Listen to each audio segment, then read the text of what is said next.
आज नवरात्र उत्सव म्हणजे आपल्यासाठी खूप आनंदाचा सण असतो. गणपती झालं, नवरात्र उत्सव झालं, दिवाळी झाले, हे जे सण लागोपाठ येतात हे आपल्यासाठी अक्षरशः आनंददायक असतात. या ज्या प्रतिष्ठित महिला भगिनी यांना आम्हाला आरतीचा मान तुम्ही दरवर्षी देता, आमच्यासाठी खरोखर भाग्याचं आहे. मी आज 7वी माळ, या 7वी माळेनिमित्त मी आई जगदंबे चरणी एवढीच प्रार्थना करते की आई, हे जो भारतावरती आपल्या राज्यभराचे संकट आलेलं आहे शेतकऱ्यांवरती, हे कुठेतरी टळू दे. कितीतरी शेतकऱ्यांचं नुकसान झालं, कितीतरी प्राणी पावसामध्ये पुरामध्ये वाहून गेले आणि हे संकट कुठेतरी थांबलं पाहिजे.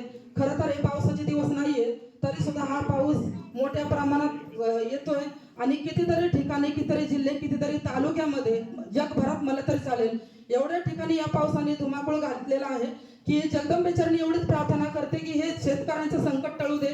शेतकरी सुखी तर आम्ही सुखी, त्यासाठी मी जगदंबे चरणी एवढीच प्रार्थना करते.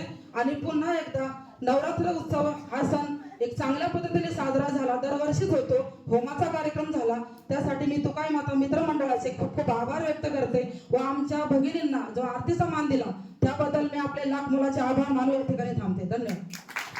धन्यवाद. आजच्या आरती